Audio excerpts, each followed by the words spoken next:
va continuer à parler de machines, mais d'un autre type de machine. Alors, la bande dessinée de super-héros ne pouvait rêver d'un précurseur plus illustre et talentueux qu'Alex Raymond. Elle ne pouvait espérer meilleur anatomiste, quelqu'un qui saisirait et affinerait cette compréhension picturale du corps humain jusqu'à une forme de perfection à la fois pratique et plastique qui eut une influence durable sur de nombreux illustrateurs américains, notamment Joe Kubert, Jack Kirby, Al Williamson, Gil Kane ou Alex Ross. L'influence est bien entendu multiple.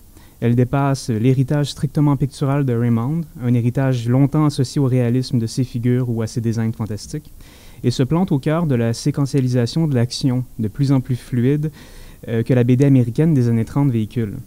C'est ce rapport d'action tendu entre le corps et la case et la planche que je me propose de mieux définir aujourd'hui en ciblant cette relation architectonique à l'espace de la planche de bande dessinée, en exposant notamment un principe qui m'occupe, celui d'écologie séquentielle, inspiré des travaux de Deleuze et Guattari sur la schizoanalyse et l'écosophie, deux concepts que je cherche donc à modeler pour l'étude de la bande dessinée.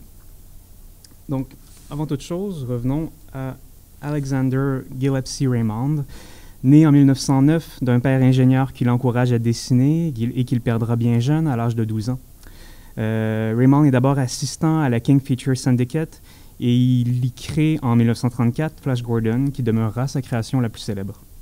L'époque est encore largement au strip humoristique, Mutt and Jeff, Crazy Cat, Happy Hooligan, mais c'était sans compter le désir d'aventure et d'exploration d'un public qui, au gré des récentes progressions technologiques, je rappelle que Lindbergh a traversé l'Atlantique en 1927, en désire davantage, plus de paysages, plus d'exotisme, plus de vitesse, plus de monde imaginaire en fait. C'était ce que professait aussi au niveau de la vitesse Marinetti, père du futurisme, quand il s'écriait à la vue des automobiles que l'univers s'était enrichi d'une beauté nouvelle, la beauté de la vitesse. Donc, voici la première planche dominicale de Flash Gordon. On y apprend que la Terre est condamnée parce qu'une planète file à toute vitesse sur sa trajectoire, que Flash est un grand athlète de polo, diplômé de Yale, et que son avion transcontinental est heurté par une météorite. Seuls survivent, à bord de l'avion, Flash et Dale Arden, une jeune femme qui se trouvait à bord et qui deviendra la promise du héros. Par le plus heureux des hasards, il rencontre le docteur Zarkov, savant un peu fou, qui travaille sur une fusée qu'il compte lancer sur la planète inconnue pour la faire dévier de sa trajectoire. C'est 60 ans avant Armageddon. La fusée s'écrasera le dimanche suivant sur la planète Mongo, apparaîtra au 3e strip l'empereur Ming et au 4e sa fille, la princesse Aura, follement amoureuse de Flash Gordon et encore plus follement jalouse de sa promise, la terrienne Dale Arden.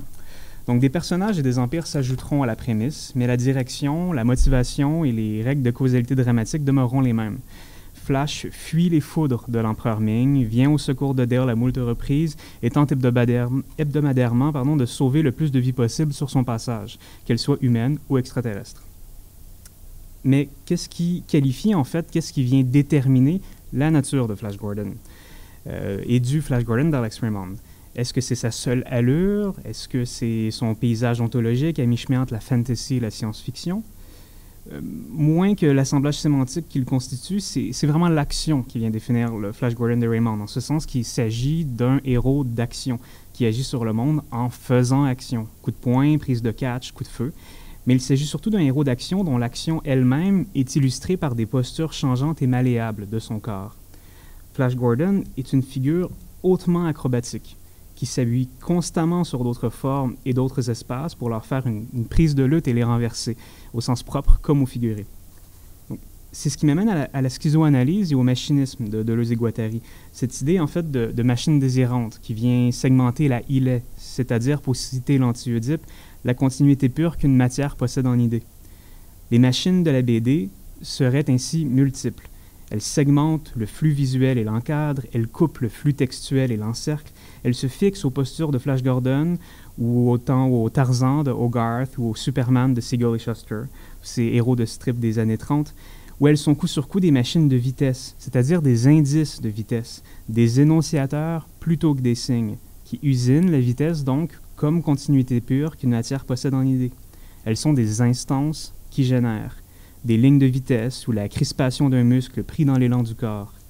La machine désirante n'existe pas en tant qu'entité fermée. Ce serait mal la comprendre, quand elle existe seulement par le convoiement de ce qu'elle usine et à travers les couplages et agencements dans lesquels elle réside. C'est pourquoi il est important de les qualifier comme des énonciateurs et non comme des signes. C'est toute la différence méthodologique entre percevoir des machines comme des singularités qui prélèvent et usinent leurs besognes des flux illémorphiques, et non comme des constructions ou des structures d'ascendance langagère ou syntaxique. Ce machinisme, avec ses univers de valeurs et de références, ses agencements de machines de toutes sortes, donc machines à texte, machines de vitesse, machines de rythme, machines de bruit, permet de saisir la nature de ce que Deleuze et Guattari appellent des interfaces machiniques, soit l'instance de couplage entre les machines de la BD et nos machines à nous renvoyant au prédicat principiel de la schizoanalyse qui est « tout est machine de machine », c'est-à-dire que tout est machiné et peut possiblement et relativement machiner à son tour. Autrement dit, le recours à la schizoanalyse pour aborder la bande dessinée est une approche qui cherche à considérer les éléments de la planche, non pas comme une construction sémiotique, mais comme un espace écosophique, c'est-à-dire un espace graphique, si l'on y tient, mais un espace tout de même qui vient avec tout ce que la notion d'espace écosophique peut bien impliquer. L'écosophie, pour le rappeler brièvement, est au carrefour de trois paradigmes qu'avait défini Guattari dans son essai « Les trois écologies ». Donc l'écosophie, c'est à la fois des agencements sociaux, des agencements psychiques et des agencements écologiques, au sens de la logique d'un écosystème plutôt qu'au sens biologique de l'écologie. Ce n'est pas très loin non plus de ce que le lexicographe Alain Héré avait écrit dans son Spectre de la bande en 1976, quand il dit considérer la BD comme une, et je cite, « parfaite technique libidinale ». Il poursuit « fonction fallacieuse, un contour, des courbes parfois fermées, des contrastes de surface, lignes, valeurs, couleurs, pistes, marques brisées, invoquant le chasseur toujours dévoyé, les oppositions vide, plein, ouvert, fermé, fond, réserve, blanc, taché, créent les conditions d'une mécanique mentale. Mécanique mentale, ajouterons-nous, du fait que la bande dessinée canalise les désirs par le biais d'intensités graphiques, scripturales et parfois chromatiques, qui favorisent la création, ou sinon le coup de sonde, d'une mécanique de lecture, répondant de l'intelligibilité des bandes séquencées, instituant une logique de lecture qui repose sur un effet d'entraînement où des formes et des lignes font office, donc, d'interface machinique. En d'autres mots, mécanique il y a dans ce qui est à l'œuvre dans une page de bande dessinée. Une mécanique désirante, donc de machine, qui usine des flux de désir, toutes sortes de machines que nous actionnons, s'agençant moins en une logique extensive de lecture des signes qu'à la manière intensive d'une logique du regard.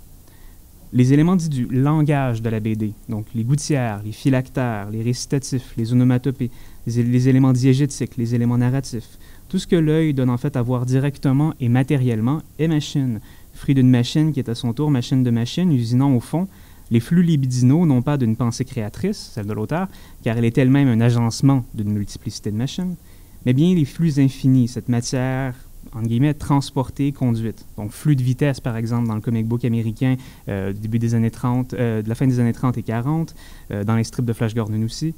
Mais aussi, donc, des flux de couleurs, des flux de saturation, de relief ou de texture, de son, de musique, de force, de pénétration, d'évitement. Alors, revenons à Flash Gordon et observons ce que cette schizoanalyse nous dit de l'écosophie des machines de la BD d'Alex Raymond. Donc, une première observation. Flash saute si rapidement d'un lieu à l'autre que de nombreux espaces se chevauchent au sein d'un même strip, ne lésinant jamais sur le parallélisme des actions ou sur leur précipitation.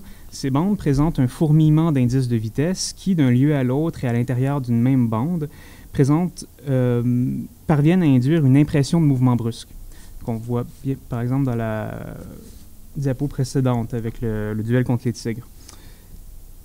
Donc, il faut porter une attention particulière aux environnements et décors de la planète Mongo dans cette diapo et observer la manière dont les personnages, en fait, habitent ces espaces. Est-ce qu'ils volent? Est-ce qu'ils s'accroupissent? Est-ce qu'ils courent? Les postures changent, s'adaptent à l'espace et à la case et développent leur propre écologique. L'action s'y mêle et fait débouler les péripéties de lieu en lieu, donnant à voir les rêveries d'un auteur consacré à trouver pour ses personnages les plus beaux théâtres de guerre. Mais cette logique qui relie le corps à l'espace n'est pas productive dès les débuts du strip. En fait, on ne peut pas oublier que ces machines écosophiques de Raymond ont été usinées sur la logique du strip journalier, donc d'une seule bande horizontale, unique, composée de 3 à 5 cases. Donc, le premier strip paraît le dimanche 7 janvier 1934, et cette logique horizontale, qu'on voit beaucoup dans cette diapositive-là, ou dans la première, elle va perdurer et ne sera remise en question qu'une demi-année plus tard, à partir du mois de juillet, lorsqu'entrent en scène les Hawkmen du Seigneur Vultan et aussi la toute première case verticale du strip de Flash Gordon. Donc, auparavant, la bande contraignait sur la longitude de la narration chez Raymond, c'est-à-dire que l'auteur privilégiait naturellement des échelles moyennes où le corps en entier est le plus souvent visible. Il faut dire que Raymond a une obsession pour le corps plein, pour le corps complètement articulé, anatomisé. Il n'y a pas d'approximation anatomique chez lui, c'est même tout le contraire, car c'est le paysage graphique, celui à l'intérieur de la case comme la case en elle-même, qui se fixe aux postures et à l'espace qui occupe le corps. C'est donc sur ces corps que se fixent et se couplent les machines de Bailey Raymond, celles qui usinent l'action, l'impression de vitesse, de distance, tout le régime énonciatif qu'il insuffle alors à la bande dessinée et qu'il tire du dessin d'observation. D'ailleurs, j'ai un petit extrait sympathique ici. Donc, comme on le voit dans ces rares images, tiré d'un film d'actualité des années 40, Raymond est en train d'avoir recours à un modèle afin de dessiner, une démarche qui était en vogue à l'époque, comme aujourd'hui, mais qui se systématise en fait chez Raymond autour du corps humain. Donc, c'est à la suite. Donc, cette vitesse héroïque, cette vitesse machinée, comme continuité pure qu'une matière possède en idée, apparaît principalement au lecteur par deux types d'interfaces machiniques, soit la posture, mais aussi l'ellipse, qui crée cette succession d'immobilisations séquencées par le biais de la gouttière qui provoque constamment des raccourcis visuels et temporels. Mais reste à voir comment Raymond va dompter la gouttière. Donc, on voit bien dans cette planche du 12 août 1934 comment le cadre se concentre sur le corps de Flash. Comment il en fait l'élément central de sa cohérence graphique, élément tellement central qu'il a toujours peur de le couper, comme s'il risquait de perdre d'une case à l'autre l'attention d'un lecteur désorienté. À la 5e case, remarquez bien la posture de Flash, qui est plus évoluée qu'au début du strip, à cause de l'oblique en fait que Raymond vient tracer dans l'espace, mais remarquez surtout ses deux pieds, son torse cabré vers l'avant. Il y a une vraie tension ici. Tout est dans les ressorts en forme de jambes, dans le bras droit bien crispé qui induit la détermination du mouvement. Mais aussi dans cette tension, en fait, qui provient de l'alternance entre les deux espaces distincts de la course-poursuite, comme dans un montage parallèle chez Griffith, où le rythme de la coupe crée l'impression de poursuite par un effet d'inertie qui permet au mouvement de se poursuivre à l'extérieur du plan, créant ici des trajectoires à partir d'un unique point de convergence, qui est celui, dans le cas de Griffith, de l'énonciation. Or, sur cette planche, comme sur n'importe quelle autre, ce point de convergence de l'énonciation, qui au cinéma, on pourrait dire, est l'écran, ici, il est nécessairement multiple. Cette machine à espace, donc, qui est le point d'énonciation, la case, n'induit pas seulement la vitesse à l'intérieur de l'unique 5e case, parce qu'à l'intérieur de l'unique 5e case, ça, c'est le travail des machines de vitesse fixées sur le corps de Flash Gordon, c'est le travail de l'axe oblique, mais donc aussi d'une case à l'autre et d'une bande à l'autre, puisque le regard du lecteur n'est jamais aussi étanche qu'une gouttière. La course de Flash est bien entendu une course de Flash pour sauver Dale, mais c'est aussi une course dictée par le parallélisme de ces deux bandes, comme si Dale était en train de tomber depuis la 5e case, case placée judicieusement au-dessus de sa chute, avec des intensités chromatiques qui riment entre elles, donc entre les cases 5 à 9, la dernière, qui viennent après cette 4e case de détonation, qui est un véritable tir du pistolet qui donne le signal de la course, en fait. D'ailleurs, cette course n'aurait pas du tout la même vitesse s'il fallait tourner une page pour passer de la 2e à la 3e bande. Donc, c'est qu'à ces machines de vitesse, comme la posture, la courbe, l'axe, le trait du muscle, se couplent d'autres types d'usinage, comme des usinages de l'espace, des usinages de la couleur, des machines qui usinent à leur tour des flux illémorphiques, à la manière d'un axiome X qui viendrait se greffer à un axiome Y. Disons par exemple dans Superman, un extrait de la première bande dessinée qui met en vedette Superman, qui se couple donc au sens de lecture. C'est-à-dire que Superman va ici de gauche à droite pour avancer, triompher, et de droite à gauche pour reculer, lutter. Et souvent, en fait, quand Shuster dessinait Superman, il y avait cette espèce d'adéquation un peu systématique dans la progression, en fait, du héros, de la manière dont le héros était orienté et pivotait dans le récit d'une case à l'autre. Et enfin, la vitesse aussi, une axiome morale, on pourrait dire, la vitesse de sa justice qui demeurera l'agencement machinique par excellence du super-héros, qui sera l'éternel juge, jury et bourreau de l'Amérique du 20e siècle. Mais retournons à nos horizontales et à cette arrivée des Hawkmen dans le récit, qui vont modifier considérablement la mise en case de Raymond, avec leurs grandes ailes et ses mouvements descendants. Donc la case, pour capturer le mouvement, va devoir accepter des formats moins usités, qui provoqueront d'ailleurs, dès leur première apparition, et c'est la première fois en fait que ça arrive dans le strip, l'ajout de numéros pour éviter toute confusion quant à l'ordre de lecture des cases. Donc c'est les numéros en fait dans les coins des cases qui viennent indiquer au lecteur l'ordre de lecture. Cette numérotation est symptomatique donc du chamboulement graphique qui s'opère à ce moment dans le style de Raymond, face à ces machines qui doivent ainsi s'adapter à de nouvelles modalités, à des personnages d'action horizontale et des personnages d'action verticale, en essayant tant bien que mal de les faire cohabiter le même espace fixe sur la planche. La frontalité de ces cadres se fracture peu à peu, l'oblique, la mise en scène des lignes de fuite deviennent des solutions indispensables pour montrer le déplacement et le rapport de corps à corps et de corps à espace. Pendant quelques semaines, Raymond montre une certaine difficulté à trouver des compromis avec ces grosses cases-blocs qu'il ajuste en gravité autour des actions du corps. Ici, dans cette planche du 22 juillet 1934, les gouttières en fait, des deux dernières bandes sont pratiquement prises dans une guerre de tranchées, tellement que la numérotation, qui peut sembler assez banale pour le lecteur d'aujourd'hui, semblait nécessaire à l'époque pour éviter toute forme de confusion au vu de la mitoyenneté partagée des cases. Vient alors un court passage à la planche verticale à partir du 3 février 1935, qui est très intéressant parce qu'il permet à Raymond de tirer profit davantage de la verticalité de ses cases en les adaptant à autre chose que les corps des Hawkmen. La planète Mongo, ses monstres, la seule volonté d'une composition où l'action suit non plus seulement une logique de vitesse, mais aussi une logique de fascination, comme ici, 21 avril 1935, où la composition verticale, dans la dernière case, permet de créer des axes pour les machines de regard où viennent se coupler les regards des personnages dans un rapport bas-haut qui vient hiérarchiser la position des corps dans l'espace. Donc à l'axiome de vitesse privilégiée par la composition horizontale, la verticale amène son axiome de puissance et l'écologique, donc des machines de BD de Raymond, finit par trouver ses marques. Raymond ne reviendra jamais totalement à son horizontalisme hérité du strip journalier dont il peinait à s'extirper. Quand il revient au même format horizontal, 2 semaines s'écoulent seulement avant ce qu'il convient d'appeler sa grande déclaration de rupture, quand il signe 7 planches particulièrement magistrales, qui paraît le 16 juin 1935, où les troupes des Hawkmen foncent en piqué sur l'armée menée par un Flash Gordon amnésique. La planche réconcilie les deux logiques corps-cadre de Raymond, les agencements horizontaux et les agencements verticaux. Et c'est à partir de cette semaine que la série va véritablement prendre son envol, en développant une mise en case baroque qui ne va pas cesser de transgresser les règles d'usage normatives de la mise en case traditionnelle en strips horizontaux.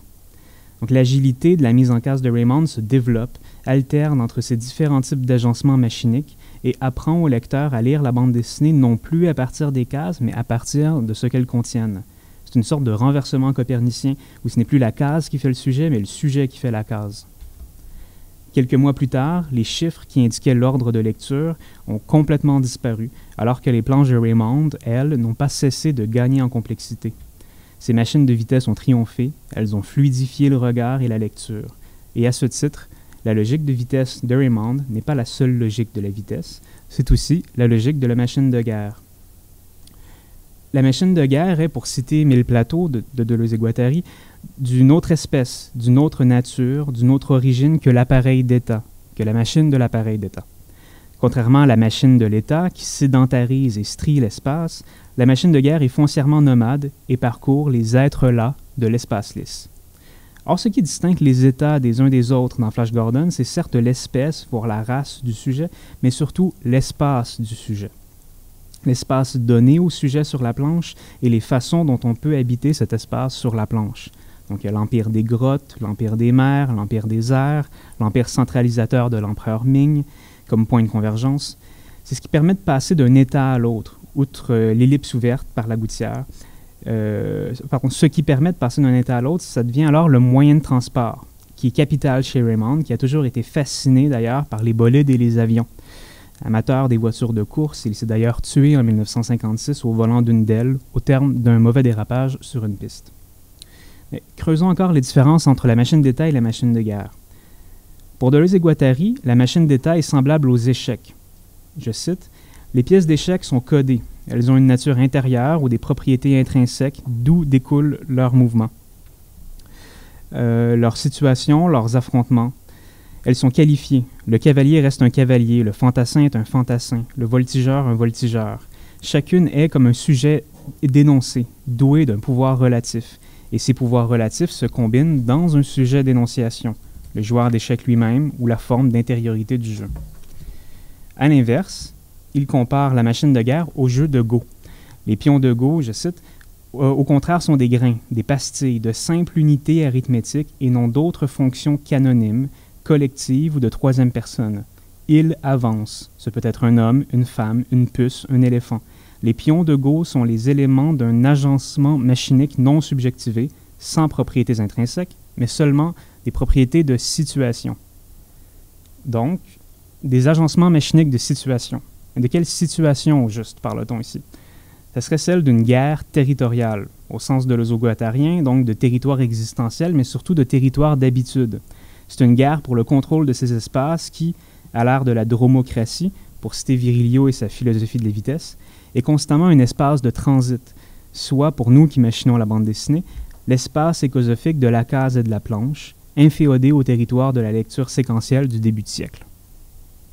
Or, la représentation des grandes batailles qui marquent l'avancée de Flash Gordon dans le récit à partir de cet instant est toujours moins l'histoire d'une avancée dans l'espace par des figures que la mise en relation de différentes fluxions de la vitesse. C'est une machine de guerre qui roule sur l'écologie séquentielle et dont la logique de lecture n'est plus du tout subordonnée aux traditions reterritorialisantes de la BD pensée en strip, qui était prête à tout pour faire caser son récit le plus efficacement possible. Le flux machinique de la machine de guerre n'est donc pas le mouvement pris comme passage d'un point A à un point B par une figure habilitée à le faire, que ce soit le cavalier du jeu d'échecs ou le Hawkman de Raymond, mais bien la vitesse pure et son incarnation intensive plutôt qu'extensive. Un changement de paradigme que le passage de l'horizontale à la verticale chez Raymond exprime assez bien et qui, au niveau du dessin, s'apparente au passage de la liturgie olympique au crayonné eschatologique. La machine de guerre de Raymond devient une succession de moments figés, ici il y a des extraits de certaines planches, de portraits de guerre totale, qui ne sont pas des manœuvres stratégiques, intelligibles, comme sur le jeu de l'appareil d'État, mais justement un élément machinique non subjectivé. En témoigne la narration des récitatifs, prononcés à bonne distance des protagonistes, sur le registre épique qu'avait théorisé Auerbach dans sa cicatrice d'Ulysse. Raymond dispose ces cases sans besoin de causalité narrative, en déterritorialisant l'action totalement des apparats de la planète Mongo.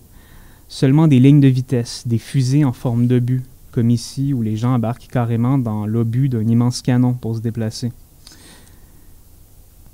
Donc, qui reterritorialise sur la silhouette de cette munition le moyen de transport, le moyen même du gain de vitesse, comme pur fantasme futuriste de la vitesse, et ainsi de la guerre comme apothéose de la machination de la vitesse.